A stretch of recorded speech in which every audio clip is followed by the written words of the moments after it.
Hey guys, tonight we journey back to the muddy, blood-soaked chaos of medieval battlefields to follow the life of a knight.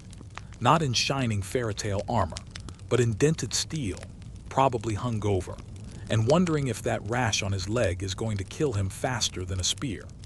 You'll be wearing about 60 pounds of metal, eating hard bread that might be older than you, and listening to your squire complain about blisters before the sun even rises. It's dark, you're cold, and spoiler alert, you probably won't survive this. So before you get comfortable, take a moment to like the video and subscribe, but only if you genuinely enjoy what I do here.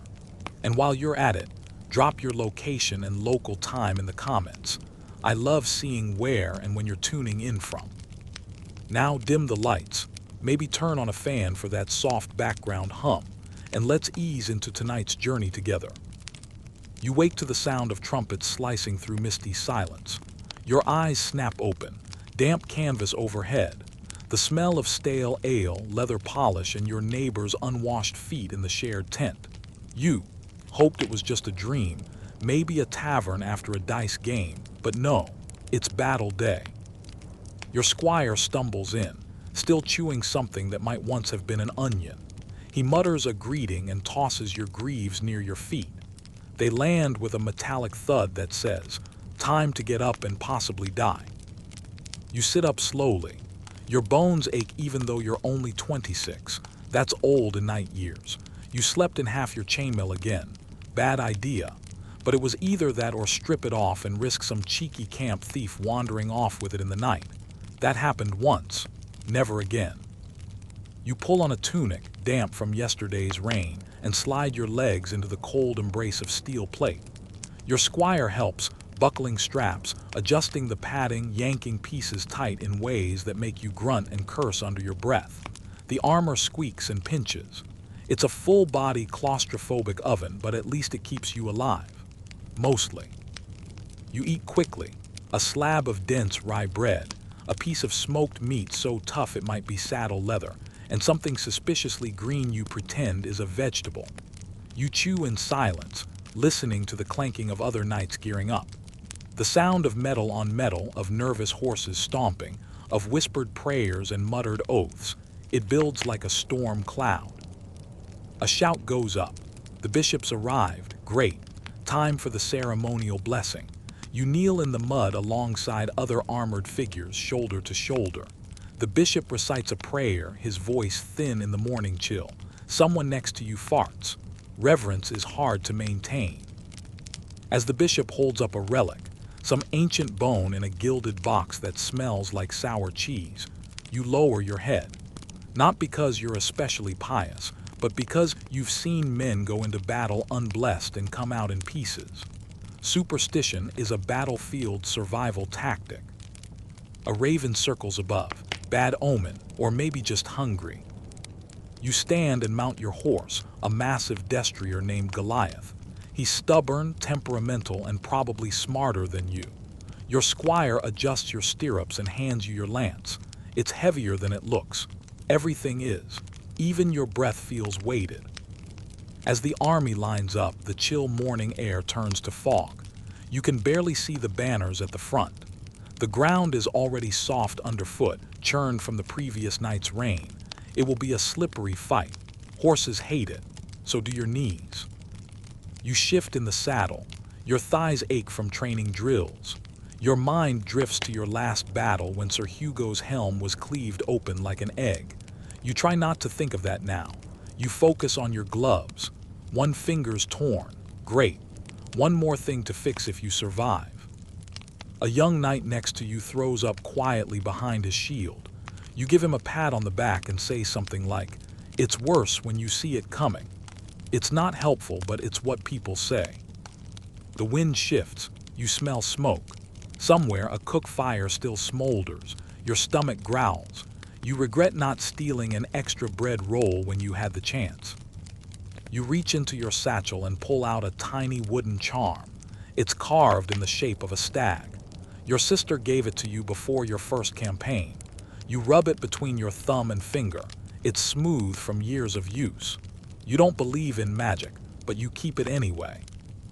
Trumpets again. louder this time. The commander rides along the line shouting encouragement. You can't hear most of it. Your helm's already on. The visor cuts your vision in half and muffles sound into a dull echo, but you nod like everyone else. You draw your sword, raise it slightly, and rest it across your saddle. Just like the paintings, except you're sweating, shaking slightly, and trying not to pee. This is what you were trained for, what you dreamed of as a page, watching tournaments from the stands.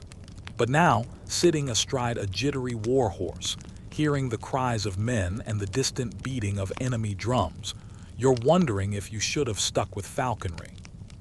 Historians still argue whether knights truly relished battle or simply endured it out of duty. What's clear is that by dawn of battle day, no one's smiling. Then silence, a strange stretched pause, even the birds go quiet, someone whispers a prayer, you tighten your grip on the reins. A commander raises a banner, and the air suddenly crackles. This is it. Your body is shaking slightly, not from fear, you tell yourself, but from anticipation. Adrenaline surges, muscles tight. The first command is about to ring out. You are a knight, a mounted tank, a symbol of power, and right now you're just hopping. You remembered to secure your helmet strap. The call goes up. Trumpets blare, banners surge forward, and with a lurch Goliath moves, massive hooves tearing up the damp earth. You're no longer a person. You're part of a charging wall of metal, leather, and very bad breath. And every part of you, especially your shoulders, is screaming under the weight of your armor. It's hard to describe how heavy everything feels. Not just the armor, but the air, thick with fear and the weirdly sweet scent of trampled grass. You're wearing about 60 pounds of gear, give or take. More if your squire added that backup dagger you didn't ask for. Less if you accidentally left your mail coif back in camp. But let's be honest, nothing about this setup screams comfort. Your helmet presses tight around your face, the visor slotted like a medieval mailbox. Your breath fogs the steel. Visibility, minimal. Peripheral vision, non-existent. You hear your own heartbeat bouncing around inside the metal dome, louder than the battle cries ahead. Let's talk layers. Underneath the steel plate there's a full suit of chainmail. Under the chainmail, a padded gambeson soaked through with sweat before you even make it to the enemy line. It itches. It smells like a horse stable. And if you're lucky, it only chafes in 3 places. 4 if you count the armpit. Your squire did his best, but one of the shoulder buckles is digging into your collarbone. You're going to have a bruise tomorrow, assuming there is a tomorrow. Historians still argue whether knights were truly agile in their armor, or if they mostly resembled clanking metal scarecrows. Truth is, you can move in it, but only if you've trained like your life depends on it because, well, it does. As your horse trots forward, your thighs are already aching from gripping the saddle. Your sword bounces at your side, awkwardly heavy. You try to shift your weight to ease the tension, but the armor doesn't shift, it drags. You're a walking wind chime made of iron. There's a reason stairs are a knight's mortal enemy. You remember that tournament in Cannes where you had to climb a turret to meet some noble. By step 6, you thought your lungs would pop. And when you finally reached her chamber, sweating, wheezing, smelling like boiled leather, you're pretty sure she pretended to faint just to make you go away. But back to now, you're moving into formation. Your place is toward the middle of the vanguard, a good sign supposedly. Not the first to hit, not the last to fall. The knights around you shift uneasily. Everyone's trying to look composed, stoic. But you can see the clenched jaws, the darting eyes, the guy 2 horses down mumbling the same 3 words over and over like a spell. You think it's, please not today. The squires fall back. They'll tend to the wounded later or collect what's left. You glance once over your shoulder and catch your own squire making a sign against evil. He's not exactly subtle. Suddenly, there's a jolt in your right gauntlet. Your fingers are going numb. Not again. You flex them, trying to work out the cramp. That glove's always been too tight, but leather's expensive and you've already blown this month's allowance on horse feed and gambling debts. As the front line slows, you feel the air shift. There's pressure, like the moment before a thunderstorm. Across the field, you catch glimpses of enemy banners flickering above the haze. Different colors, different gods, same nervous riders. You can't see their faces, but you know they're watching you just as afraid. A peasant levy stumbles past, one guy holding a pitchfork like it's a spear. No armor, no training, no chance. You try not to look directly at him. It feels like bad luck. Then comes the moment every knight dreads, standing still, waiting, just sitting there like an overcooked roast in a tin can, letting your muscles scream under the weight of steel, every breath thick with anticipation and regret. You adjust your grip on your shield. The boss, the center metal dome, is dented from last week's skirmish but still solid. You press it close to your chest, feeling the wood creak. It's heavy, unwieldy, but better than nothing when arrows start flying. Oh right, arrows. There's a sudden twang in the distance, then a rising hum. A wave of black dots swarms the sky. You duck instinctively, not that it helps much.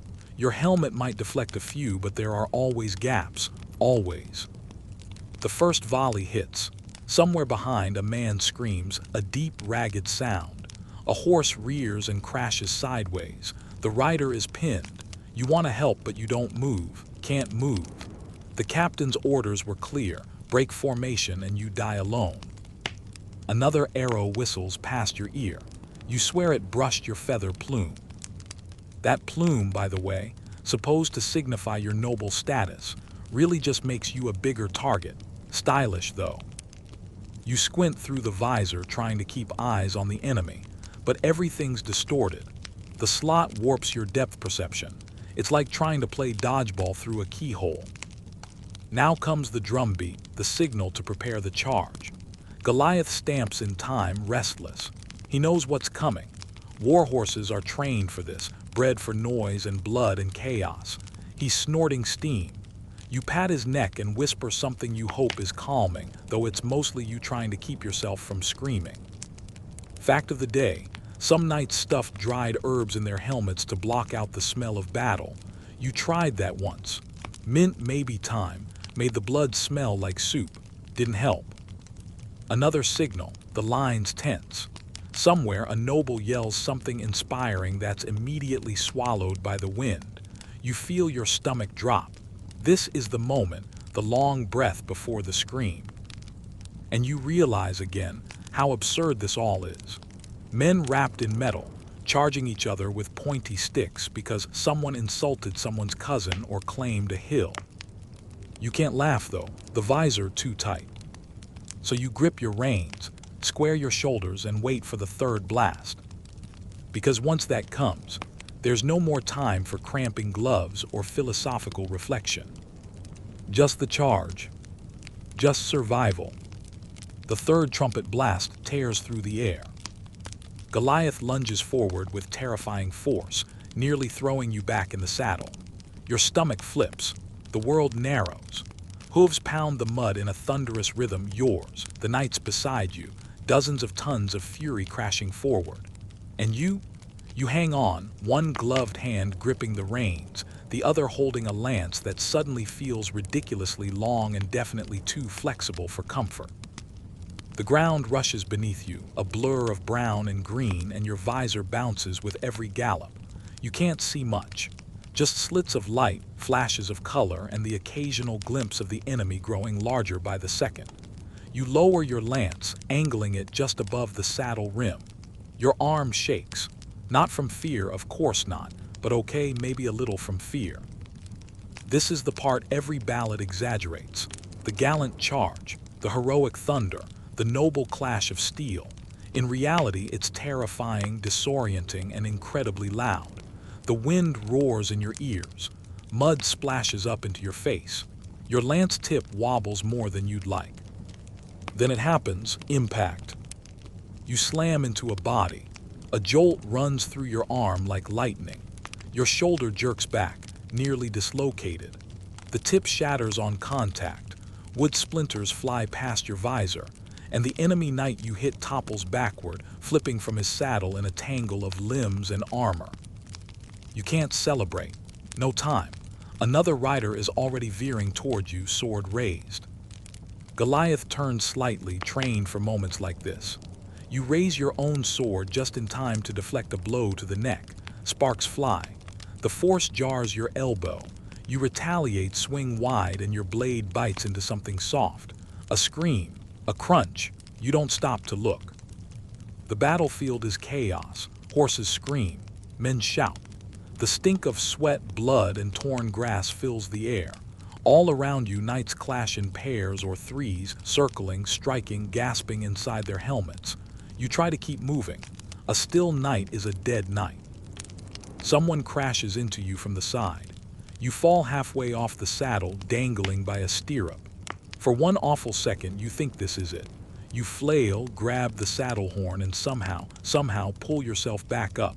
Your thigh cramps instantly, but you're still alive. Bonus. You look around. It's impossible to tell who's winning. Your side's colors are smeared, mud-streaked. The enemy are too. Everyone looks the same after 10 minutes in a battlefield blender. You swing at a figure approaching, miss, and realize too late it's Sir Ulrich. Oops, he doesn't seem to notice. Or maybe he's mad forever now.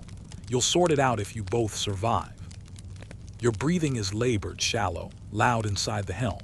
You consider flipping the visor for more air, but that's a risky game. One lucky arrow, one flying bit of debris, and you've got a new eye socket. A warhammer clangs against your side. You yelp. The plates hold, but the force rattles your ribs like a dropped soup pot. You retaliate with your sword, slashing at legs, easier to reach on horseback, and catch someone square in the knee. The man goes down hard. You don't look back. Historians still argue whether most of these encounters were carefully aimed or just wild flailing in heavy armor. Judging by your current technique, which resembles swatting flies with a chair, it's probably the latter. Your lance is long gone. You toss the splintered shaft and draw your backup weapon, a mace. Simple, blunt, satisfying. It's perfect for battles where visibility is low and precision is optional. You swing at the next figure that comes close. Thunk. You're not sure if that was a shoulder, a head, or someone's lunch satchel. Either way, they fall. The mud is now a battlefield-wide stew of blood, water, horse waste, and churned grass. It sucks at your horse's hooves. Goliath stumbles briefly, then regains footing. You pat his neck in thanks. He snorts, annoyed. You make a mental note to give him the good oats later. A knight collapses in front of you, dragged off his mount by a foot soldier with a hooked pike. You almost ride over him. He screams something, not words, just noise, and you glimpse his face, streaked with grime and fear before you're past. Your ears ring. You can't hear much besides your own ragged breathing. Your nose is bleeding slightly. You taste metal, not just from the sword hilt, your mouth too. Maybe you bit your tongue, you're not sure. Suddenly, you're face to face with another knight. His eyes, visible through his visor, are wild. He lifts a flanged mace. You barely raise your shield in time. The blow glances off, spins you in the saddle. You return with a desperate slash, miss, and he follows with another swing. You duck. He overcommits. You jab upward, punching the tip of your sword under his arm where the plate is weak. He howls, falls sideways, you're not sure if he's dead. Again, no time. You're getting tired, arms trembling, sword movement slower, vision blurry. You can feel your energy draining, your focus narrowing to a single instinct, survive. A whistle cuts through the noise. A withdrawal signal, hard to tell. You glance at the command hill, trying to spot a banner. Nothing but smoke and shouting. You catch a moment of absurdity. A knight tripping over a severed saddle strap and falling flat on his face like a sack of onions. You stifle a laugh. It's too surreal. In the middle of it all, you remember something your mentor said years ago. Battle's less about glory, more about getting lucky and not slipping on intestines. You thought he was joking. He was. And through it all, you start to realize You're not thinking about honor or oaths anymore. You're not picturing ballads or noble causes. You're fighting because the other guy is. Because stopping means dying. Because your heart is pounding and your hands are shaking. And if you live long enough to unbuckle your helmet, it'll be a miracle. Welcome to your first real clash. You've survived the first clash. Well, survived might be generous. You're still upright, still moving, still vaguely aware of which direction the enemy is in. That counts. But as the initial shockwave of the charge breaks apart, things get strange. You're no longer part of a gallant formation. You're just there, in the middle of a churned-up field, flanked by strangers with the same panicked look in their eyes, hacking at anything that moves. Your arms are jelly. Your sword feels like a blacksmith's anvil. Your wrist has gone numb and your legs scream every time your horse lurches. You catch yourself muttering nonsense under your breath, half prayer, half pep talk, half regret. That's three halves, which should tell you something about your mental state. The battle has devolved into what historians like to call melee, which is academic speak for complete chaos. The lines are gone. No formations. No tactics. Just brutal, breathless clusters of bodies smashing into each other like drunk crabs in a barrel. You rein in Goliath. It's too cramped to charge again. Besides, he's frothing, exhausted, and giving you the side-eye that says, "One more wrong move and I throw you into a bush." So you swing down, nearly fall, and land on your feet with a squelch. Mud goes up your leg to the knee. Welcome to the ground game. Everything is smaller down here, tighter, more confusing. Your field of view shrinks to whatever's directly in front of your visor. You can barely hear anything over the ringing in your ears and the crashing around you. Someone's yelling. You turn too slow. A mace grazes your helmet, and for a moment the world wobbles sideways. You retaliate with a wild swing, more luck than aim, and hit something. You hear a grunt and a thud. You don't check who it was. Let's take a moment to appreciate how awful a knight's visibility really is.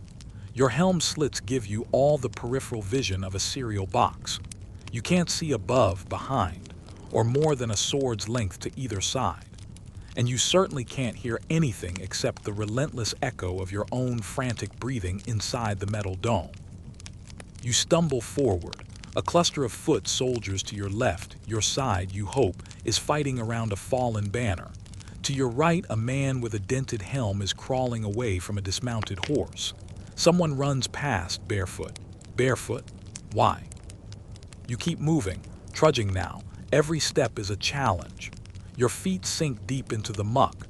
It's not just mud anymore. It's layers of torn banners, broken shields, lost weapons, the occasional severed hand. You don't look too closely. You square up with a man swinging a halberd. He's unarmored, wild-eyed, face painted with something red, blood or berries, you can't tell. You parry once, twice, then duck a horizontal slash that could have taken your head clean off. You jab forward, driving your sword between his ribs. He falls against you, heavy, warm, gasping. You push him off. Your sword stays in his body for an extra beat before you wrench it free with both hands. You gag, the smell is overwhelming now. Metallic, earthy, sour. The battlefield is hot in places, cold in others. Steam rises from the bodies, your stomach flips. You back off, find a moment's reprieve behind a shattered wagon. You lean against it, panting, helmet off just long enough to take in fresh or fresher air. Then you hear hooves. You look up just in time to see a rider galloping past. His sword catches a man in the shoulder, spraying blood across your boots. You duck again. Historians still argue whether knights on foot were more effective than mounted in prolonged battles. You can say one thing for sure. Down here, you feel every breath, every heartbeat, every choice. You catch up with another knight, Sir Baudry maybe, hard to tell under the grime. He nods, the same grim look of shared misery. You fight together for a while, backs nearly touching. He blocks low, you strike high. It's almost elegant, for about 30 seconds. Then a horn sounds, not a trumpet, but the reedy blare of a retreat call. Confusion ripples through the line. Someone yells, fall back. Another yells, push forward. No one agrees. In the chaos, a man tackles you from behind. You go down hard. The weight of your armor slams into your chest like falling off a wagon. You flail. He's got a dagger. You twist. Your gauntlet hits his chin. He grunts. You grab his wrist and slam your helmeted forehead into his face. Crunch, he slumps off you. You push up, gasping. Your lungs are burning now. Your shoulder aches from the fall, but you're standing again. That counts. A nearby knight sees your dazed stance and shouts something encouraging. It sounds like nice headbutt. You give a weak thumbs up. There's no elegance left, just raw endurance. You've stopped thinking in noble terms. You're not fighting for honor or your liege or your family name. You're fighting because you're still here and the other guy is. At one point, you pick up a fallen axe just for variety. It's heavier than it looks, but satisfying. You swing wide, knocking a foe off balance. He flees. You almost trip over a helmet with the head still inside. A line of archers begins to reposition behind you. You duck as arrows whiz overhead, slicing through fog and smoke. One hits an enemy rider in the throat, dropping him like a sack of bricks. You give the archer a nod of thanks. He doesn't see it. You look around and realize something weird. The sun's moved. Hours have passed. It doesn't feel like it. You could have sworn it was mid-morning. Now it's afternoon, and your stomach reminds you it hasn't seen food since that half slice of mystery meat. You laugh softly, mostly to yourself. You're in the middle of a medieval battlefield, knee-deep in the worst-smelling soup of your life, bleeding from somewhere you can't quite place, and all you can think about is bread. And that's how it goes. One moment you're fighting for your life. The next, you're thinking about lunch. You tighten your grip, adjust your stance, and square up for whatever comes next. Because this war's just getting started. There's a strange stillness that settles after the initial chaos fades. Not peace, don't get hopeful, just a lull, a breath, a brief, almost insulting moment of quiet in a place that feels like the inside of a boiling kettle. You stand in the muck, surrounded by the shattered remains of men and gear and honor. Your sword arm hangs at your side, trembling. Your grip so cramped that when you finally pry your fingers loose, it feels like snapping twigs. You swap your blade to the other hand. Bad idea. That arm's even worse. You flex both slowly, wincing. Your whole body feels like one giant bruise with plate armor wrapped around it. You're sweating buckets under your gambeson, and your chainmail has begun to chafe in places you'd rather not think about. You look around. The field's a mess. Banners lean awkwardly or lie flat in the mud. A broken lance sticks out of a pile of armor like a flagpole in a very depressing birthday cake. Blood has mixed with dirt, forming a paste that clings to your boots like glue. Somewhere nearby, a man groans and calls for his mother. You don't look. Then comes the worst part of the lull. You're visible now. Before, you were one of many, a blur in the chaos. But now every archer, crossbowman, or wandering pikeman has time to pick you out and aim. You lower your profile, duck walk to a cluster of abandoned shields and crouch. Around you, other knights do the same. It's not dignified, but dignity doesn't deflect bolts. A thwack sounds nearby. A crossbow bolt drives itself into the ground 2 feet from your knee. You freeze. Another whistles overhead. You hear it thunk into someone behind you, followed by a gurgled curse and the unmistakable sound of collapsing chainmail. Fact of the day, crossbow bolts could pierce armor if fired from close enough. That's why you never, ever trust a lull. Goliath appears suddenly, reins dragging, eyes wild. You grab his harness and pull him down into a crouch beside you. Not that a horse can crouch, but he gets the idea. You rub his neck. "Yeah, me too," you whisper. A few arrows later, the attack shifts. You hear the crunch of boots in mud. The enemy is pressing forward again. You brace, exhausted but unwilling to drop. And this time, the fight is different. It's no longer the chaos of the charge. Now it's pockets of combat, tight, intimate, brutal. You fend off a spearman who's quicker than he looks. His jabs come fast. You manage to parry twice, then knock the spear aside and push forward with your shield. He trips backward. You raise your sword. And freeze, he's young, too young. Helmet barely fits. His eyes are wide behind the visor slits. You hesitate for half a breath too long. He tries to stab you. You jerk away, angry now. You shove him down, kick his spear aside, and move on. You don't kill him, you're not sure why. Maybe you're getting soft. Maybe your sword's just too heavy. Historians still argue whether knights routinely spared enemy combatants in the thick of battle, the future will say. Let them. You'll say nothing. Another knight passes you, faceplate missing, blood running down his cheek. He doesn't seem to notice. He's chasing someone with a dagger in one hand and a broken sword in the other. You'd stop him, but honestly, he looks busy. You keep moving, ducking behind cartwheels, stepping over cracked shields. Your joints are stiff now. Your feet feel like loaves of wet bread.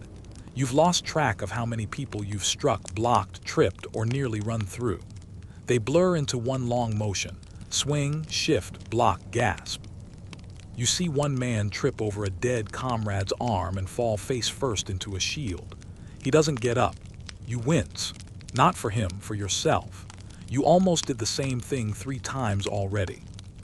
You pause to catch your breath beside a half-collapsed tree. Leaning against it is a soldier from your side, young again. He's been hit in the leg. You look down and he looks up at you. They broke the line, he says softly. Then I dropped my sword. His voice sounds more surprised than afraid. You hand him yours, it's dull anyway. You still have your dagger. He takes it with both hands like a gift and immediately drops it in the mud. You sigh and walk away. And then through the fog and the shouting, you hear it, the sound of cavalry forming up again. Another charge. You limp toward a nearby rise, dragging Goliath along, his bridle wet with something that is definitely not water. You crest the rise and see them. Knights yours thank the saints, regrouping. Their horses are heaving, armor scraped raw. Some don't even have lances anymore, just clubs, axes, whatever they could salvage. They look like you feel, used up, irritated, and running on sheer stubbornness. You raise a hand. One of them waves back.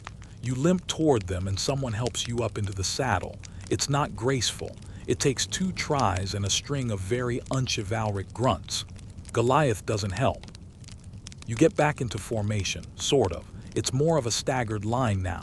Still, there's a sense of unity again, a surge of shared madness. You're going to charge again, because you have to. There's a new guy next to you, fresh-faced, bright eyes, sword still gleaming. You ready? He asks. You glance at him. You have a lot of teeth. Hope you get to keep them. He laughs nervously. Then the horn sounds again. The second charge begins. And your world shrinks once again to the space behind your visor, the rhythm of hooves, the weight of your shield, and the dull, terrifying certainty that this still isn't the worst part. Not yet. You can barely lift your arms, but you're charging again. The second push feels less like glory and more like inertia. It's as if your body remembers what it's supposed to do, even while your brain is back at camp, curled under a blanket with some hot wine and a crusty hunk of bread. Goliath surges forward under you, hooves pounding through slush. He's tired. You can feel it in his gait, the way his breathing rattles. But he runs because that's what war horses do. You don't even need to steer. He knows the drill better than you at this point. The world outside your helmet has narrowed, literally. You're staring through a tiny horizontal slit, your visor's ice-lit, and everything beyond it feels dreamlike. There's no sky, no horizon, just motion. Just fragments of other nights, twisted lances, muddy banners snapping in the wind. Somewhere far off, a trumpet squeals off-key. It's unclear whether that's a signal or just a very unlucky musician. Your helm is heavy. It's pressing down on your spine like a sack of bricks, and your shoulders are starting to cramp. The heat inside it is unbearable. Your breath bounces back at you, hot and sour, thick with the taste of fear and that onion you definitely shouldn't have eaten this morning. The soundscape is muffled and surreal, as if you've dipped your head underwater at the world's angriest public bath. You hear grunts, crashes, screams, but they're distant, distorted, disconnected from reality. The charge slows again. Goliath swerves as another horse goes down in front of you. The knight flying over its flank does a full spin before landing headfirst into a muddy puddle. He doesn't move. You don't have time to look twice. You drop into close combat again, but now it's all about reflexes. A mace swings toward your head. You duck barely, and answer with a backhanded blow that connects with something soft. The wielder stumbles back. Another knight lunges at your side. You pivot and raise your shield. His blade glances off with a high-pitched screech that makes your ears ring worse than that time your cousin tried to play the lute during dinner. Your body is aching in new and inventive ways. Your legs feel like boiled noodles. Every twist of your torso sends a jolt through your spine. You've now been in armor long enough to develop a deeply personal hatred for gravity. Islets and tunnel vision. That's how the veterans always described it, and they were right. Through your visor, you catch only glimpses, like flashes of a fevered dream. A knight screaming as he's dragged from his horse. An arrow striking someone in the thigh, clean through. A man clutching a severed banner pole as a weapon. Everything is rapid and blurry, except the moments that slow down just before something hits you. Like now. You hear something, feel something off to your right. You turn just in time to see a poleaxe crashing toward you. You raise your gauntlet instinctively and the blow lands with bone-rattling force. Your wrist twists. Pain shoots up your arm. You swing your own weapon, less a strike, more a desperate shove, and it connects with the attacker's helm. He staggers. You press in and bash with your shield. He drops. You stand over him, panting, and notice his surcoat bears the same colors as yours. Oops, too late now. You move on. You're leaking energy by the minute. You try to blink sweat from your eyes, but it doesn't help. You're still wearing a metal bucket on your head. The inside of your visor smells like wet dog and boiled leather. Oh, and you've just realized you've been clenching your jaw for the past half hour. Your teeth feel like they're ready to sue for damages. Someone grabs your arm. You whirl around, weapon raised, but it's a fellow knight. Helmet off, face slick with blood and sweat. He points wildly toward the ridge. You nod like you understand, but you don't. You're just trying to stay upright. That's when a horse crashes into your side. It's like getting tackled by a dining table. You hit the ground hard, armor first, the wind knocked clean out of your lungs. Everything rings. You try to breathe, can't. Panic surges. You flail, roll, and finally suck in a raspy gasp of air. You lie there for a moment, staring up at the sky through your visor slits. It's cloudy. Of course it is. What did you expect, a rainbow? You crawl to your feet. Your shield is gone. Your sword is bent. Your pride is somewhere under a hoofprint. You stagger forward one step at a time. You reach a small cluster of men holding formation behind a tattered standard. They let you in without a word. No one speaks now. Just heavy breathing, blinking through grime, watching for the next wave. Then you hear something, a new sound cutting through the fog. Drums. Not your side. Enemy reinforcements. Great. One of the knights beside you mutters something that might be a prayer or a curse or a recipe for eel stew. You're not sure. It all sounds like gibberish now. You steel yourself, dig deep, deeper than you thought possible. Your muscles scream. Your back is a fireworks show of tension, but you raise your weapon and nod to the knight on your left. He nods back. You've never met. Doesn't matter. You're brothers now, not by blood but by bruises. There's no turning back. Not in this armor. Not with this view.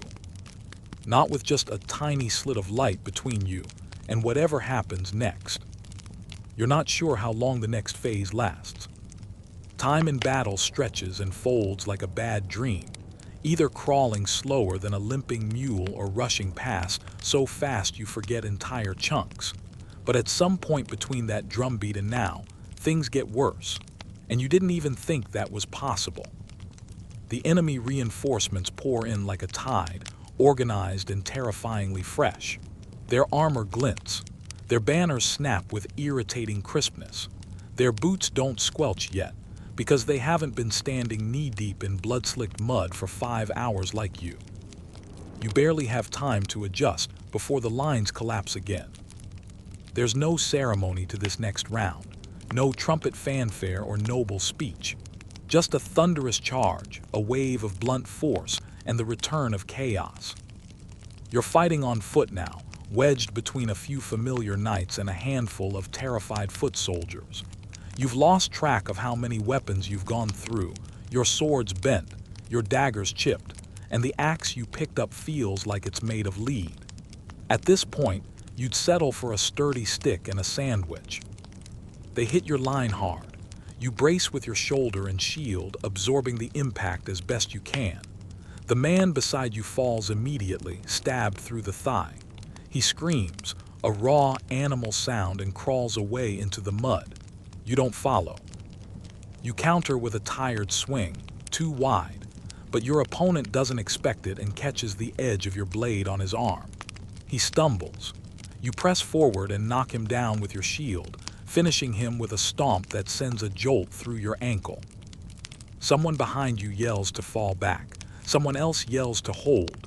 Someone screams, "They're flanking us." You ignore all of it. You focus only on the man in front of you. Another rush. More noise. Your visor is so spattered with grime you can barely see. You reach up to wipe it and immediately regret it. Big mistake. You're exposed for just a second, and that's all it takes. An enemy mace slams into your side. You stagger back, reeling. Your ribs light up with agony. The plates hold, mostly, but something definitely cracked. You suck air through gritted teeth and drop to one knee. Everything slows.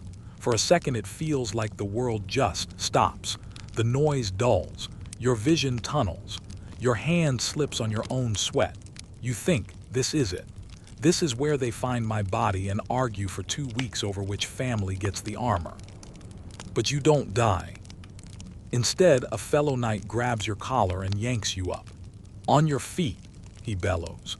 It's the same tone people use when waking up drunk uncles at weddings. You stumble upright and nod your thanks. You can't see his face under the helm, but that guy just became your favorite person in the entire kingdom. That's the thing about the battlefield. It strips away titles, ranks, names. You don't care who's noble and who's not. You care who's still swinging. Historians still argue whether chivalry survived in the real horrors of battle. Out here, the closest you get to chivalry is not accidentally stepping on your comrade's head. The fight surges on. At one point, you grab a broken lance and use it like a spear, jabbing wildly at anything that moves. You fend off 2 attackers, trip over a fallen standard, and narrowly dodge a swinging flail that whistles past your face like a very personal insult. You duck, roll, and come up beside another knight who has clearly lost both weapons and is now brandishing a frying pan. Where did he get that? He's using it surprisingly well. You don't ask. The mud is thicker now, clinging to your boots, dragging you down. You can feel it seeping into the seams of your greaves, squelching unpleasantly. You've given up on staying dry, warm, or even recognizable.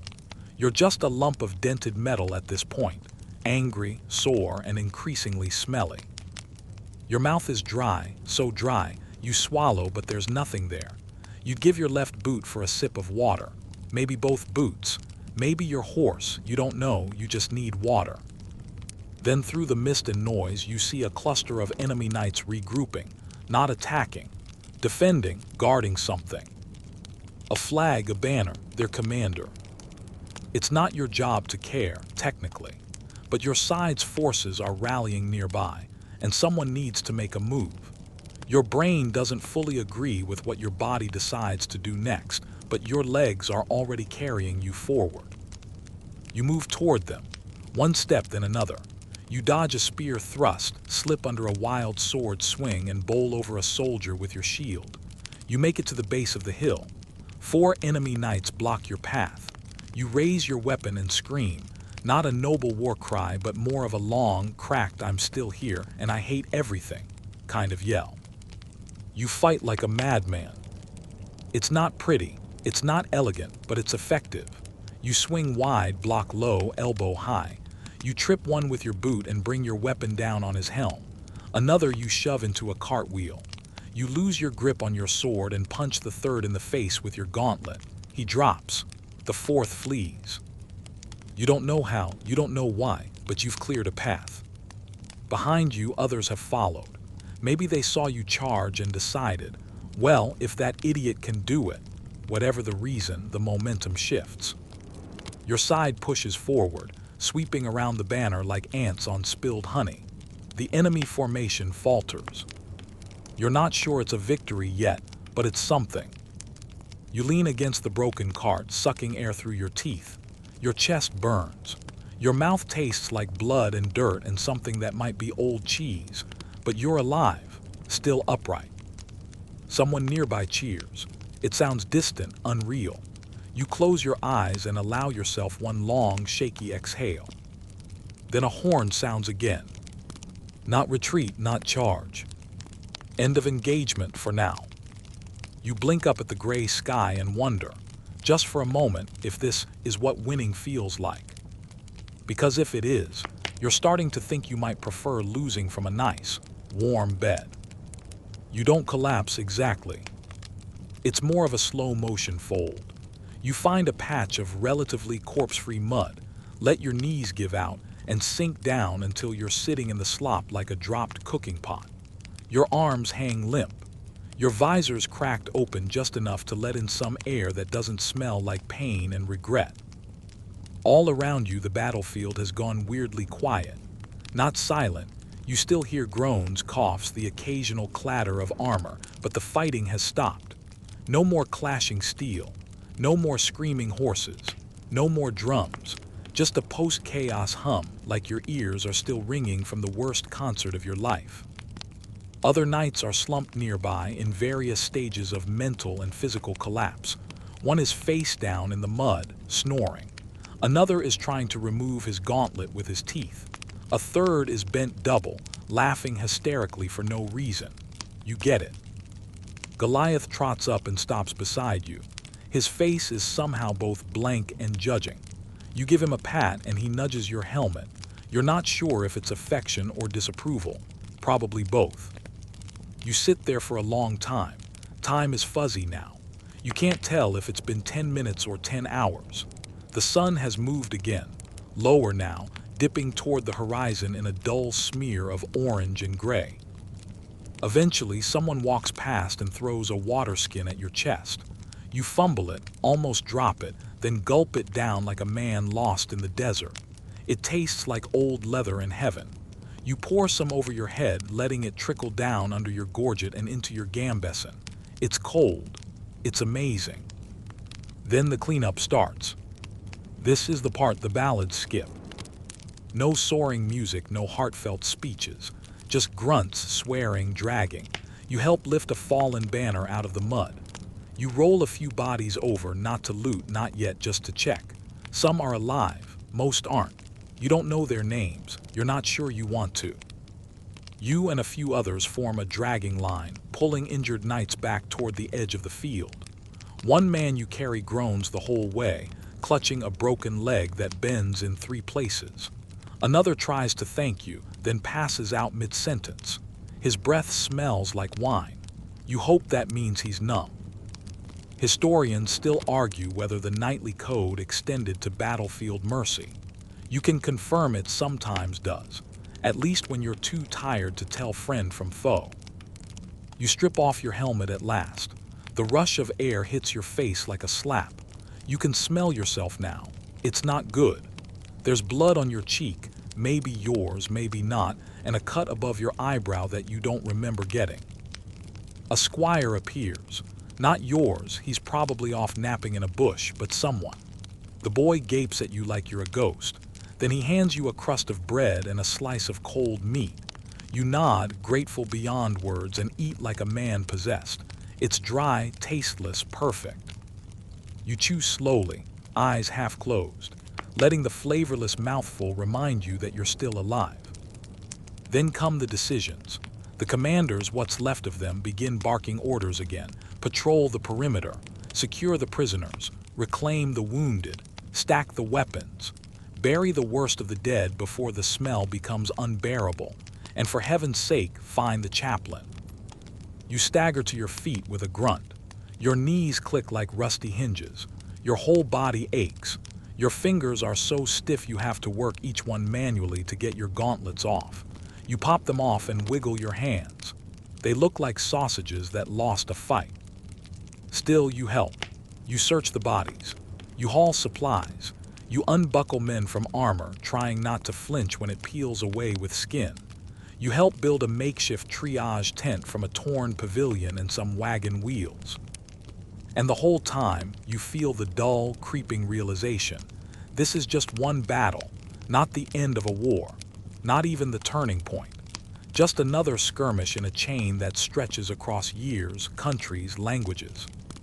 Somewhere, probably, a noble is already writing a letter home about your glorious advance. You'd love to mail him a sock full of mud. A knight beside you starts listing the names of those who died. He's writing them in the dirt with a stick. Half the names are guesses. A few are just nicknames. Red Helm, Snorer, Horsefaller. You watch him quietly, then add one of your own. Shield Basher, the guy who nearly took your ear off in the first clash. Rest in peace, Shield Basher. You were very loud. You spot a body nearby, helmet off, face peaceful. You stare at him for a while, he looks familiar. Then it hits you, it's the kid from earlier. The one with the too big helmet, the one you spared. You don't feel regret. Not exactly, just emptiness. And a dull, sour ache in your chest that probably isn't from your cracked rib. A few feet away, someone starts singing.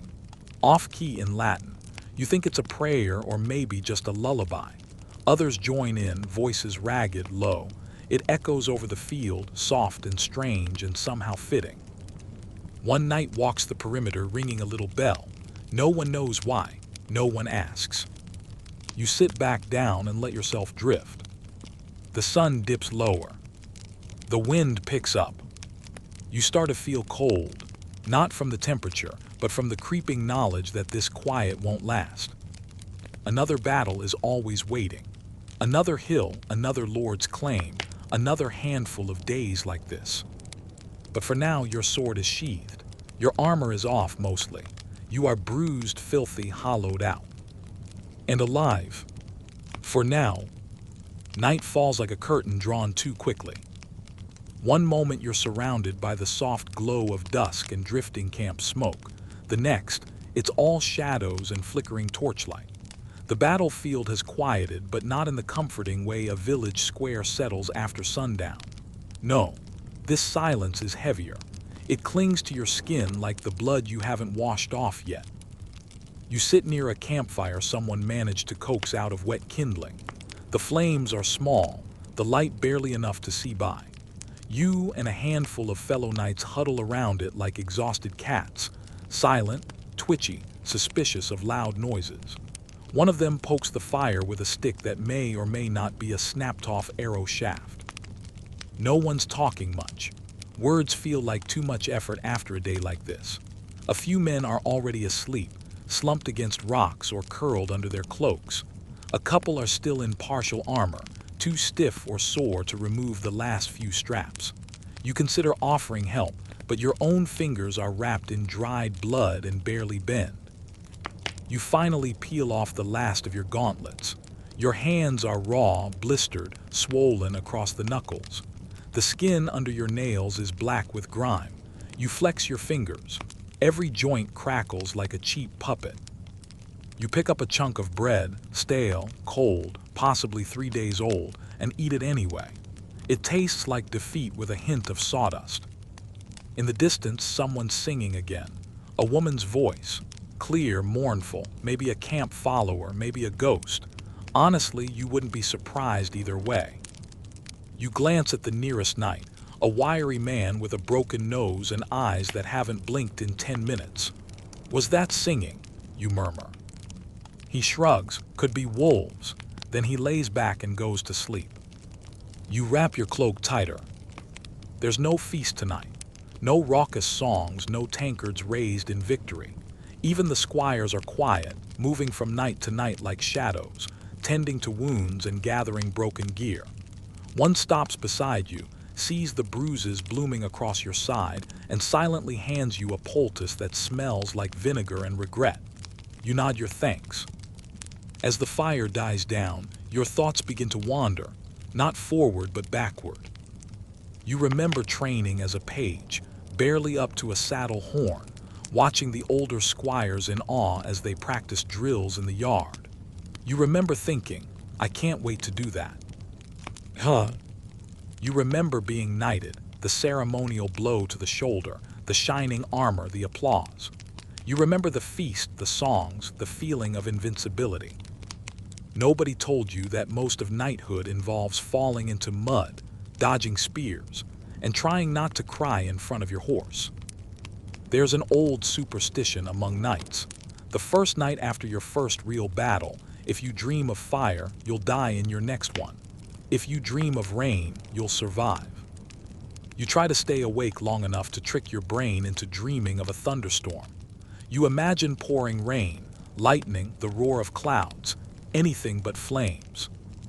But sleep comes for you anyway. And with it, the memories. You dream in flashes, a bloodied visor, a fallen comrade reaching for your hand, Goliath rearing in panic, that young enemy soldier's terrified eyes, the crushing weight of the mace, the smell, oh, the smell.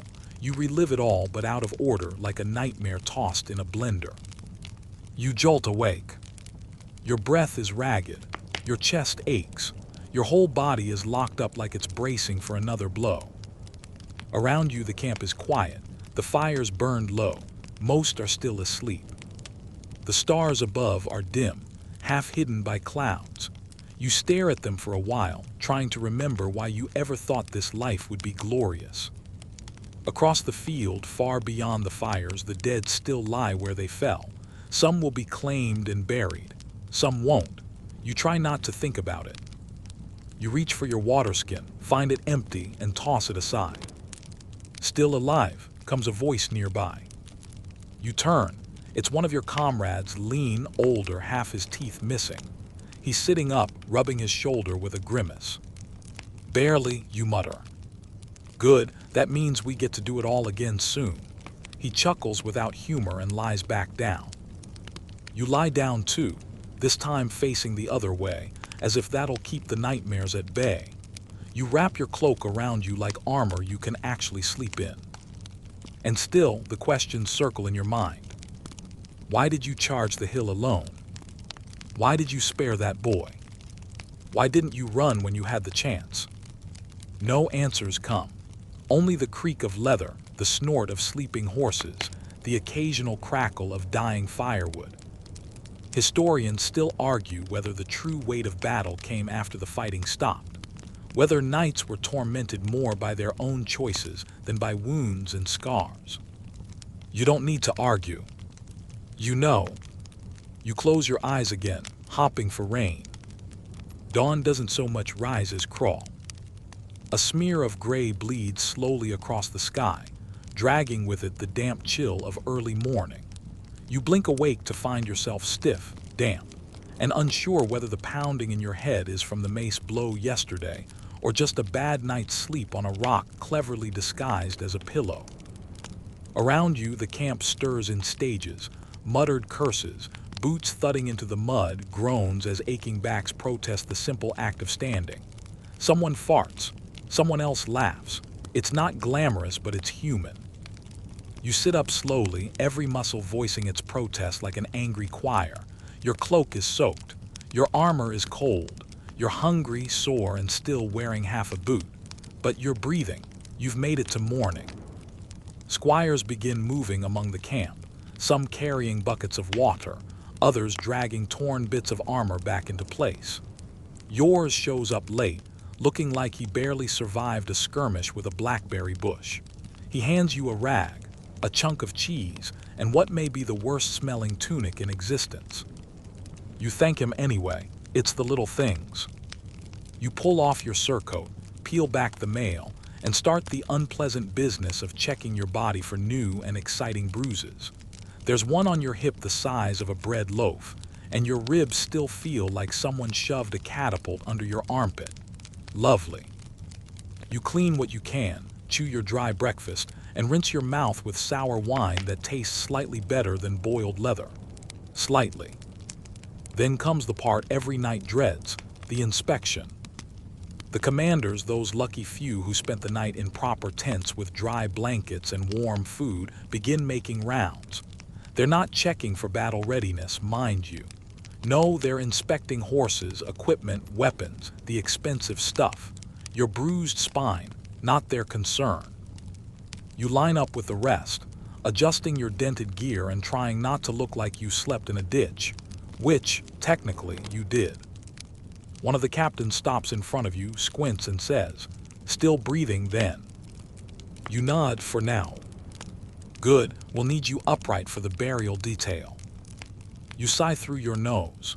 You were hopping for maybe a short nap, or a warm drink, or even a bucket to soak your feet in. Instead, you get death duty. Because here's the thing, after the battle, someone has to clean up the mess. And that someone is you. You and 20 others are assigned to comb the field. Not to loot, that comes later and only with permission, but to remove bodies, sort them by allegiance, and dig. Lots and lots of digging. Your shovel hits the frozen underlayer of soil with a dull thunk. You pause, adjust your grip, and keep going. Sweat soaks through your padded undershirt. The sun, weak and pale, does nothing to warm your aching bones. A few of the corpses are familiar. Faces you passed in formation yesterday. Men you joked with, elbowed in line for food, maybe even trusted. Now they lie still, arms outstretched, eyes wide and unseeing. You close them gently when you can. You find the boy again, the one you spared. His face is peaceful, too peaceful. You carry him to the edge of the noble trench. He won't get a nameplate or a song or a statue, just a spot among hundreds. You set him down carefully. One of the others whistles. That one yours. You nod once slow. Was. You keep digging.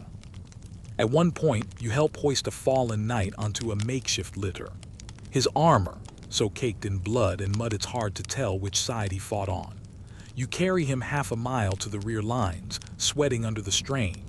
When you drop the stretcher, someone calls out, "Strip him before they bury him." You blink a what? Plate still good, clean it, reforge it, waste not.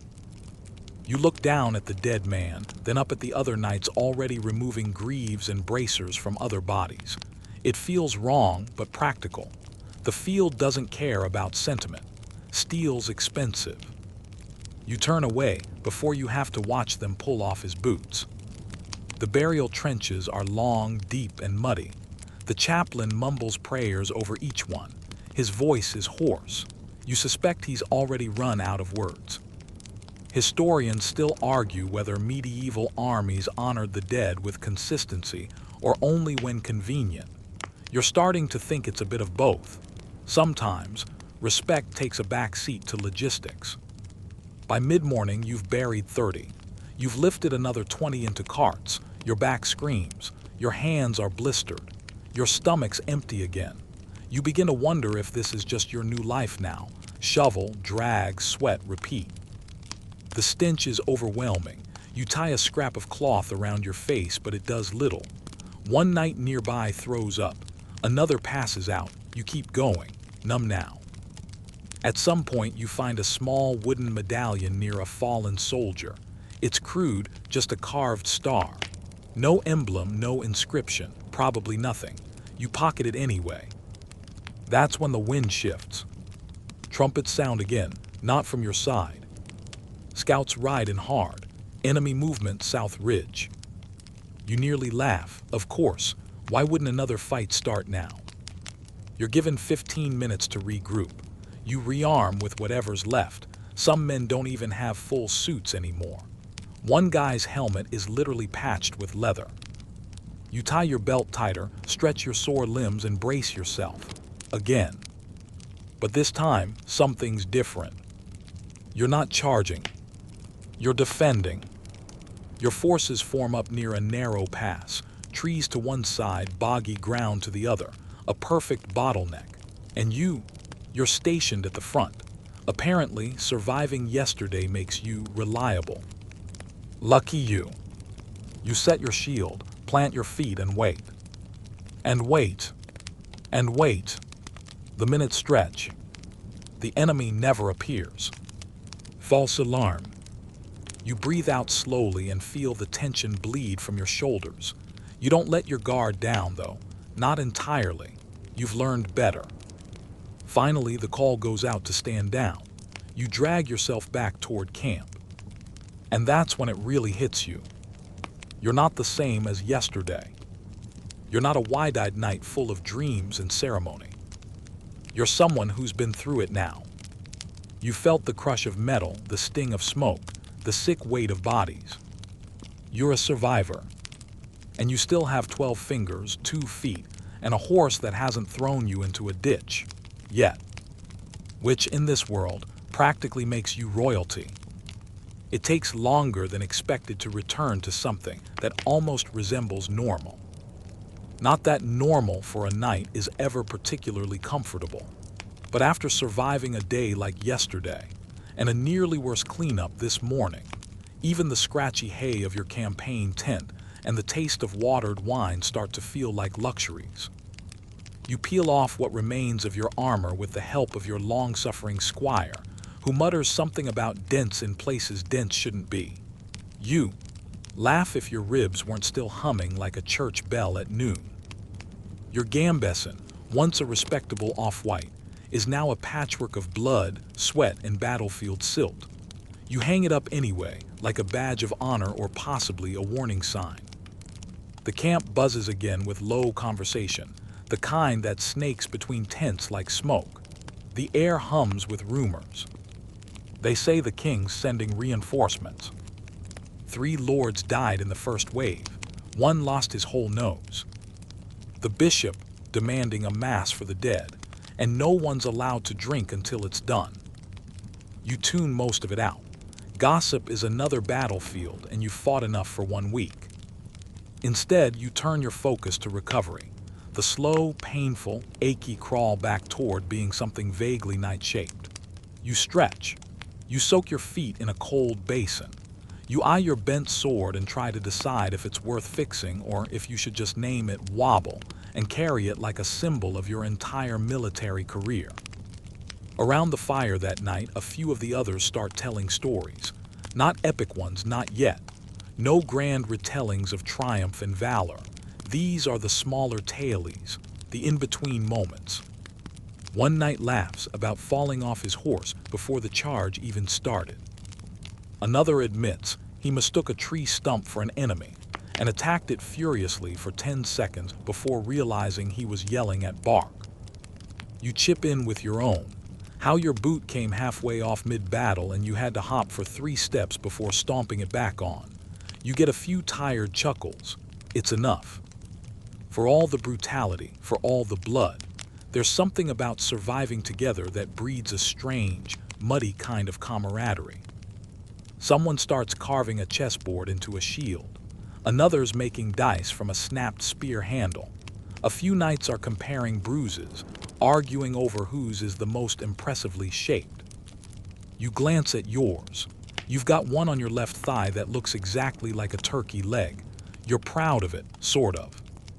One knight has brought a loot. Where he got it, no one knows. More importantly, why he brought it, no one asks. He strums badly. A few groan. One man throws a piece of stale bread at him. He keeps playing anyway. Historians still argue whether knights embrace downtime between battles as sacred rest, or just a necessary inconvenience. You now know the truth, it's both. You crave the quiet, you loathe the waiting. Because resting gives your body time to heal, but it also gives your mind time to remember. And some memories don't like to stay buried. like the sound your comrade made when the mace hit him, or the soft thud of a fallen knight's helmet rolling downhill, or the boy's eyes still open, still surprised. You shift, trying to shake it off. You stare at the fire. You remind yourself that you're not dead. You repeat that mentally a few times, like a mantra, like armor. Someone tosses you a flask. You catch it, sniff it, cheap wine, sharp and smoky, and take a swig. It burns. You take another anyway. Later, a messenger arrives. Dusty, pale, wide-eyed. He brings news from the south. Another skirmish, larger than expected. One of the noble houses is threatening to pull their levis. Another lord's already riding out with fresh troops. Orders are vague but urgent. Be ready to move. No one groans. No one sighs. No one's even surprised. This is what you do. You rise the next morning sore, bleary-eyed, and filled with the exact amount of dread it takes to lace up your boots without comment. Breakfast is cold oats and the rest of that horrible cheese. You eat anyway. You're learning not to be picky. Then the preparations begin. Your armor is patched. Your mail is oiled. Your weapons, such as they are sharpened. You have a new sword, less elegant than your old one, but it hasn't bent yet. You name it maybe. You and the others gather in formation, not as sharp as before, but more unified. Veterans now, not in title, but in wear and tear. The commander paces in front, shouting orders that most already know by heart. The younger knights nod solemnly. The older ones check their saddles, their teeth, their luck. Goliath snorts beside you, sensing motion on the wind. You pat his neck. We're doing this again, huh? He snorts again. Same team. You mount up. Not with enthusiasm, not with flair. Just practice. This is what you do now. You're a knight. Not because you sparkle in the sun or wave pretty banners. Not because bards will sing your name, spoiler, they won't. But because when the horn sounds, you ride forward. Every time. Even when you'd rather turn around and gallop straight to the nearest tavern, order a bowl of stew, and weep into it. You ride forward. Because that's what surviving looks like in armor. It's not always glorious, but it's always real. You ride again. Not into some glorious, cinematic sunset, but into an overcast morning that smells like damp wool and cold iron. The road south is little more than a rut-laced trail that chews at your horse's hooves and sends jolts through your back with every step. There's no grand procession this time. Just a line of tired knights, mud-splattered banners, and a cart full of bent lances that probably won't survive another charge. You fall into place somewhere in the middle, wedged between a grumpy noble who hasn't spoken since sunrise and a freckled foot soldier who won't stop whistling a tune no one recognizes. The march is long, and it's quiet. Too quiet, honestly. Nobody wants to talk much. Not after the last battle. You can feel it, this thick, unspoken understanding that anything you say now might be the last thing you ever say. So instead, everyone listens. To the squeak of saddles, the creak of wagons, the squelch of hooves through wet dirt. You count your steps. You adjust your grip on the reins. You replay a conversation from 3 days ago that probably didn't matter then and definitely doesn't now. It's how you keep your brain from going sideways. Then somewhere past noon, the forward scouts return. They bring news, and not the good kind. The enemy has already reached the village ahead. It's been taken, looted, torched, and now they're entrenched in the hills behind it, digging in like ticks in a dog's ear. You're not angry, not really. You're just tired. Because this is what war does. It chews up everything, people, places, time, and spits it out as smoke and ash and unmarked graves. You arrive at the village just before dusk. Or what's left of it. There's nothing noble here. No valiant defense, no brave last stands. Just burned thatch, collapsed walls, a toppled statue of a saint you don't recognize. A cow wanders through the rubble, chewing on someone's laundry. One of the younger knights dismounts, walks through what used to be a marketplace, and comes back with a single wooden spoon. He doesn't say anything, just holds it like it's a relic from a lost world. You and the others make camp just outside the ruins. The enemy out there in the hills somewhere, watching, waiting. Everyone knows a fight is coming, probably tomorrow. But not yet. So tonight becomes one of those strange in-between nights, a suspended breath before the plunge. You sharpen your sword slowly, even though it's already sharp. It's not about the edge, it's about the rhythm, the repetition, the feeling of doing something. Nearby, a priest kneels beside a half-collapsed chapel, offering prayers to whoever might still be listening. You suspect the list is short. Someone starts cooking onions. How they got onions, no one knows, but the smell is oddly comforting. A reminder of kitchens and hearths and meals that don't end with someone bleeding on your boots.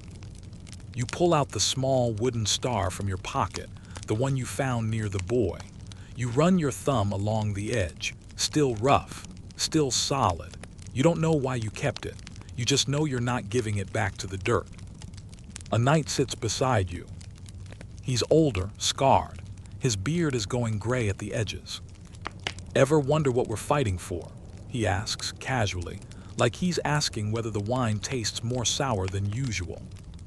You shrug. Land, glory, coins. Arguments between people we've never met.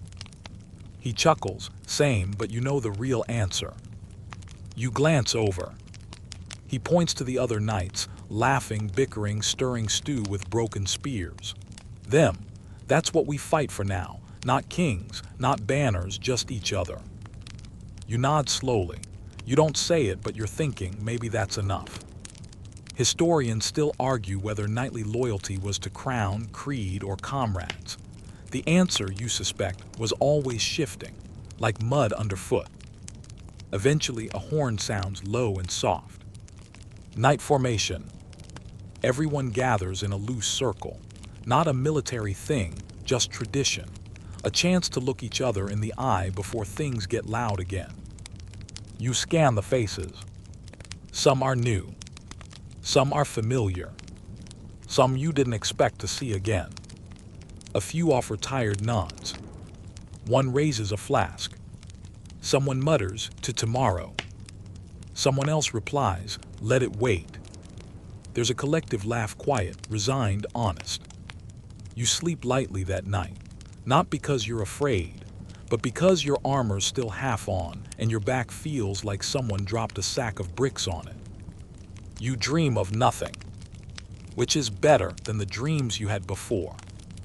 At dawn, you're roused by the sound of war horns, not yours. The enemy is advancing. You grab your gear. No time to eat, no time to think. You mount Goliath, check your straps, adjust your shield. You ride to the ridge. And there they are. Banners flapping, weapons raised, a mirror image of your own line, except they're uphill and you're not. Someone behind you mutters, "Perfect." You smirk just a little. Because after everything, you're still here. You're tired, bruised, scarred, but standing. And if this is the day you fall, well, then so be it. But you'll do it on your feet, sword in hand, surrounded by people who have bled beside you. And that's something. You don't remember giving the order to charge. Maybe no one does. Maybe it wasn't an order at all, just a ripple, a shared breath, a collective lurch forward by knights who have done this too many times to need permission anymore. Your legs squeeze Goliath's flanks, his muscles coil, and then like a cannon let loose, you surge forward. The earth thunders beneath you.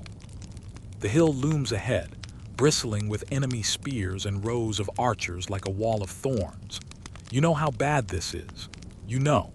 Charging uphill against a fortified position is suicide in every strategy book ever written. But you also know no one reads strategy books in a moment like this. You lower your lance. Your shield locks into place. And you ride. Your line holds mostly. Horses scream. Mud flies. A knight beside you veers too far left and vanishes into a ditch with a splash and a very unknightly yelp. Another's hit by an arrow before you're halfway up the slope. He doesn't fall. He crumples like a puppet with its strings cut. You keep going. Up, up, up. Arrows rain down like bees from an angry sky. Some bounce harmlessly off your helm. One grazes your arm. Another sticks in your shield, quivering like a judgment. Then impact. You slam into the enemy line like a rolling boulder. Your lance explodes into splinters against a shield, and suddenly you're back in the mess of it. Close combat, blade against blade, breath against breath. It's chaos again, predictable chaos. You draw your sword, maybe, and swing low at a soldier's leg. He dodges, stabs high, and you twist to block with your shoulder. Pain flares hot and sharp, you ignore it. This isn't the elegant duel of ballads. This is a bar fight in a thunderstorm. You slip, catch yourself, parry blind, and elbow someone in the face, possibly one of your own. Hard to say. You grab a spear from the ground, whirl, and drive it backward without looking. It connects. You feel the crunch. You don't turn around. Time becomes soup again, thick, boiling, slow. Your feet churn through muck. Your arms burn. Your vision narrows to slits of motion, color, and noise. You spot one of your comrades, helmet off, screaming as he holds off 3 men with a broken axe. You wade toward him, bellowing something incoherent. Together, you push them back. One stumbles, you end him. The other 2 retreat. For a second there's space, breath, silence. Then comes the second wave. New enemies, fresh-legged, swarm down from the top of the ridge. You clench your jaw, raise your shield, and brace. Again. A hammer slams into your side. You stagger. Someone lunges at your exposed leg. You kick out hard and catch him in the thigh. He falls with a curse. You're losing blood now. You can feel it. Sticky under your mail, warm in a way that feels increasingly cold. But you're still standing. You think of the village, the spoon, the ruined chapel. You think of the older knight who said, "We fight for each other." You think of the boy with the carved star. You roar. It's not a pretty sound. It's more animal than human. But it gets the job done. You charge again, this time on foot. You rally 3 knights behind you. Together, you surge up the last stretch of hill. The ground beneath your boots turns from muck to grass to rock. You reach the enemy line. This time you break through. Their formation buckles. Someone falls, another flees. You're not alone now. The rest of your line surges in. The tide turns. You see their banner tilt, then topple. Someone yells, they're retreating. You don't believe it at first. You wait for the feint, the reversal, the trap. But then you see it. They're running. A few drop weapons. A handful throw down shields and vanish into the trees. You're still swinging when the horn sounds. Your horn, 3 long notes, sharp and clear. Caesar. You lower your blade, stumble back. Your legs feel like melted butter. Your chest is heaving. Your hands won't unclench from your sword. You have to pry them open. The hill is quiet now. Not peaceful, just still.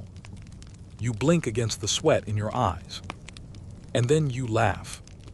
Because you didn't die. Not this time. You drop to your knees. Someone claps you on the back. You're not sure who. Everyone is a silhouette in gold-tinted armor and mud. The field is yours. Not cleanly, not without loss. But it's yours. You climb to your feet slowly, with all the grace of a barn collapsing, and look out over the ridge. Below you can see the village again. Smoke still curls from a few chimneys. Crows wheel over the trees, but the road is yours for now.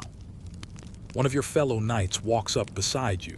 He's missing a gauntlet and an eyebrow, but he's grinning. Still alive. You nod somehow. He holds up a flask. Drink. You hesitate, then take it. It's water and it tastes like heaven. The two of you sit down on a rock, armor creaking, bones groaning. You know, he says, they'll probably send us back out again tomorrow. You nod, I know. A beat of silence. Then he says, worth it. You look around, at the battered hill, the broken spears, the tired faces of men who just did the impossible. You think of everything you've survived. And you say, ask me after a nap. You wake up with dirt in your mouth. Not metaphorical dirt, actual dirt. A nice, dry clump of it, probably flung there during last night's final collapse onto the ground. You spit it out, blink at the sky, and spend a full minute trying to figure out if you're dead. Nope, still here. Your ribs remind you. So does your back. So does the sharp ache in your left shoulder, which feels like it was borrowed from a scarecrow and badly reinstalled. Around you, the field is quiet again. The wind has picked up, fluttering torn banners and carrying the heavy stink of blood and singed leather. Crows strut across the hilltop, unfazed by the carnage, hopping from body to body with a kind of rude efficiency. Someone's ringing a bell again. Why unknown? You sit up slowly. Goliath stands nearby, chewing something that might be a tent flap. His harness is crooked. His mane is tangled. He's never looked more majestic. You give him a pat and mumble, good lad. He snorts like he's considering forgiving you for yesterday. The camp is already half packed. Knights, squires, men-at-arms, everyone's moving with the same exhausted rhythm, like a trampled beehive trying to reassemble itself. You limp your way through the camp, nodding at familiar faces, some patched up, some missing bits, some barely walking. One knight passes by with both arms in slings, guided by a squire who looks 12 and terrified. You give them a nod, survivor's code. You reach the command tent. Inside, a map is spread across a crate. Mud stains one corner. Someone, scrawled, "Do not burn" across the top in bold letters. The commander is mid-sentence, barking logistics at 3 aides who look like they haven't slept in a week. He spots you, points with a quill, and says, "You're going north. Patrol the rivers. Clear any pockets of resistance." You blink. You open your mouth. Then you close it again. Of course you're going north. Of course there's resistance. You nod because that's what you do now. Later you find a stump and sit. You just sit. No thoughts, no prayers, no poems. Just wood beneath you, sunlight above, and the slow realization that your knees have aged 20 years in the last 2. A familiar voice breaks your stillness. Hey, you dropped this. It's the older knight from before, the one with the gray beard and the annoying habit of surviving things. He hands you the wooden star. You hadn't realized you lost it. You take it, run your thumb along the grooves. Still don't know what it is, he says, sitting beside you. Still don't need to. He nods, satisfied. The two of you watch the camp for a while. Men hammer at broken armor. Someone's arguing with a cook over the definition of edible. A group of younger squires are dragging a wheelbarrow full of bent swords, laughing like idiots. It's normal. Almost. You glance at your comrade. You ever wonder how many battles we have left? He smirks. No, I just assume it's one fewer than yesterday. That earns a real laugh from you. Sharp, painful, but real. Then the messenger arrives. Again. Dusty, breathless, holding a sealed letter and a new banner. You already know what it says. New orders, new lord, new reason to fight. You don't even need to read it. You stand, roll your shoulder and sigh. He says, we ride tomorrow. You nod naturally. You turn to the older knight, coming. He stretches, groans, and rises to his feet. What else am I gonna do? Become a monk? You glance at his sword, probably safer. Definitely duller. You both smile. As dusk falls, you find yourself back at the edge of the battlefield. The hill is quieter now. Most of the bodies have been claimed or buried, but the scars remain: burned grass, shattered stone, broken weapons jutting like weeds. You kneel briefly and press the wooden star into the soil. Not as a grave marker, just a reminder that something mattered here, that someone mattered here. Historians still argue whether knights truly believed in their own cause, or whether they just marched because someone told them to. Whether they were heroes, mercenaries, or something in between. You think it doesn't matter, because right now you're not a statue. You're not a story. You're just a bruised, bloodied, half-healed human in a dented cuirass, watching the stars come out. And you're still here. Tomorrow you'll ride again, because that's what knights do. Not for glory, not for gold, but because someone has to. You ride at dawn. It's always dawn, isn't it? Like battles and bad omens only know how to begin with orange mist and dewy grass under hoof. The banner flaps behind you, freshly stitched, as if it can erase what came before. The faces around you are a mix of fresh recruits and familiar ghosts. Some helmets still shine. Others, yours included, are permanently scratched with stories no bard will ever sing. The road north winds through thickets and riverbanks, silent and watchful. Birds scatter as your column passes. You count them. 1, 2, 7, not because it matters, but because it keeps your hands from shaking. It takes a day to reach the valley, another half to scout it. And when you do find the enemy, they're not a fortress, not a charging horde, just a ragged cluster of survivors like yourselves. Their banner sags, their shields are cracked, they look more exhausted than dangerous. You wait behind a low ridge as the sun sinks, staining everything gold. Then an order. Not to charge, not to destroy, but to parley. The word ripples through your group like a dropped stone in a pond. Parley. You blink, unsure whether you misheard. But no, the horn is sounded, the flag of truce raised. And suddenly you find yourself at the front of a small group riding forward, unarmed. Your sword, maybe, stays strapped to Goliath's saddle. Across the field, the enemy mirrors you.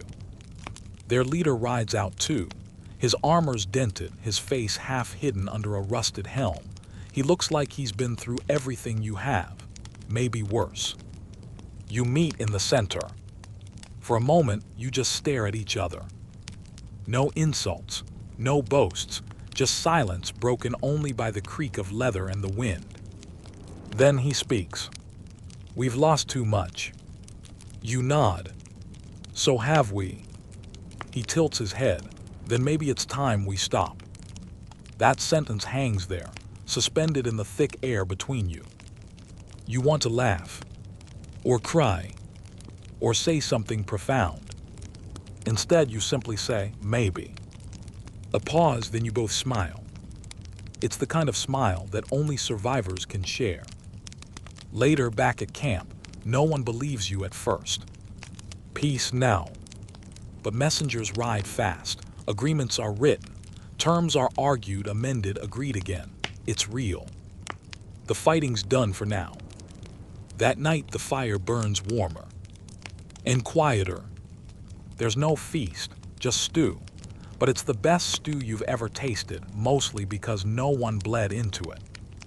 You sit near the edge of the camp, polishing your armor out of habit, not necessity. The wooden star rests beside you on a rock. You picked it back up after all. You think about everything. About how you once thought knights were invincible. About how you now know better. About how glory fades but bruises linger. You look at your hands. Still here. Still steady. Somehow, you glance up at the stars. Clear tonight. You swear they look a little closer. The older knight sits beside you again, his beard gotten longer, his sword shorter. No battles tomorrow, he says. You raise an eyebrow, you sure? Almost, They're running out of people to swing at. You nod. He looks at your star. You ever figure out what it means? You think for a long moment. No, but it reminds me that I made it, and who didn't? He nods, doesn't press. Then says, you know, if this holds, we could go home. You blink. That word feels like fiction. Home. Yeah, somewhere with roofs, and bread that isn't weaponized. Maybe even sleep without a sword under the pillow. You smirk. You think knights get to go home. I think the ones who survive deserve to. You don't answer. You just watch the fire crackle. Because you're not sure where home is anymore. But you know this. You're not the boy who dreamed of tournaments and silk-lined banners. You're not even the man who once rode blindly into battle, hopping for glory. You're what happens after. You're what's left. You're a knight who endured, who saw too much and kept going, who lost comrades, blood, pride, and still wakes up, puts on his armor and rides forward. Not because you love it, but because you know someone has to. And sometimes that someone is you. Now ease back a little. You made it. The fire's down to glowing embers now, and the field has fallen silent. The clang of swords, the thunder of hooves, the panic in your breath, it's all fading now, like fog beneath the morning sun. You're not riding anymore. You're just here, resting finally with the stars overhead and the soft rustle of leaves whispering through the stillness. That hill, that valley, that battlefield, it's behind you. You did what you had to. You carried more than armor. You endured. Let your limbs relax. Let the dirt and dust and dents melt away in your mind. Your sword is laid to rest beside you. The war horses are quiet in their lines. Even the banners don't stir. It's over for now. Take a slow breath. Let it out. You earned this moment. The ache in your chest is gentler now. The thrum of danger replaced by the hush of safety. You can finally lean back against something solid, earth, stone, memory, and not be afraid to close your eyes. You lived through it. All of it. And you're still here. No more fighting tonight. No more noise. Just stars. Just quiet. Just peace. Sleep well, night of the dust and dawn. You don't need to ride tonight. Sweet dreams.